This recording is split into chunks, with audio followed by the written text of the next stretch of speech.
So let me just ask you one last of my questions, and then maybe we can still take a couple from the audience. Because what you were also talking about is also very relevant in light of what we're seeing today with the war in Ukraine. And that is, you were saying, or you were, I guess, speculating that a bottom-up society, so more democratic societies, are perhaps typically more resilient and they appear weaker because you see all this discourse, left wing against right wing, you see this outward heavy volatility, you could say. But this is actually the thing that makes them less likely to collapse. And you very often see rather stable dictator or more authoritarian societies, like even the Soviet Union. I'm doing some research for a video on the history of the economy of Russia. And while doing that, I came across these Margaret Thatcher videos stating rather confidently, a very right-wing politician, how the Soviet economy was on the right track and, was going to be just fine.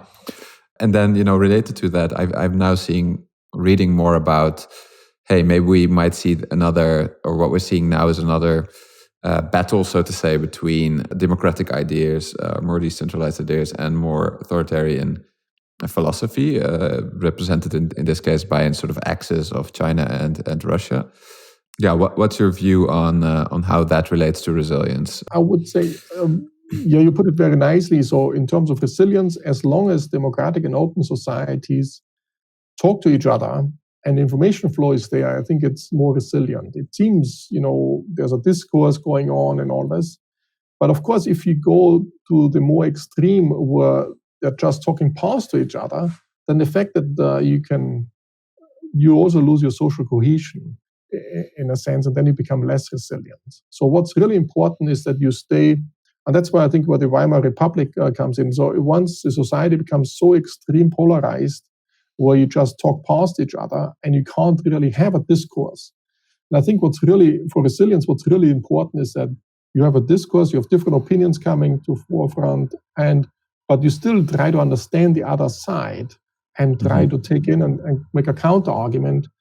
And that's one, I think that's a very resilient society. If you move to a democracy where people just talk past each other, everybody lives its own bubble, and they don't talk to each other anymore, don't try to convince each other anymore because they just think the other side is stupid or whatever. They live in a different universe. And that's where social media has, created such an environment, or the whole polarization created this environment. And that makes actually the societies less resilient. So I would argue that if I compare some European countries with the US, the latter, the social cohesion is less pronounced in the US, and that's where also what hurts resilience. So if you look at the economic resilience of the US in terms of flexibility, agility, and the OECD ranking, US is more resilient because it is just more flexible and adjusting to shocks and all that.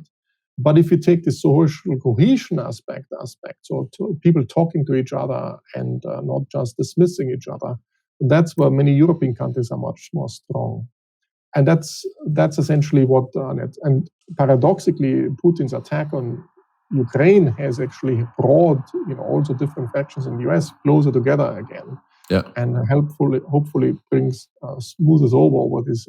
So what we need is essentially an open society. For a resilient society, it has to be very open, and it has to be, a discourse has to be going on. So the difference in opinion has to be exchanged, and there has to be a debate rather than living in different separated bubbles. I would say that's what would be the optimal. And autocratic societies, of course, suffer from the fact that the information flow is not there. You don't dare to say. I can imagine that, in Russia, it's very hard to say to the leaders, saying, okay, I think this is the wrong decision because of this and this and this, and you don't see the information program. And that's typically for dictators, it's the case that, the information flow is not coming up. And so you only get yes men at the end of the day. Yeah, and I see your point that democracies can also, not be resilient, where the Weimar Republic is a good example. And, where people are more and more worried about how fractured socially the United States seems to be at the moment. Yeah, let's see what happens there. It's definitely very, very interesting time for resilience in general, and I hope we're going to be resilient.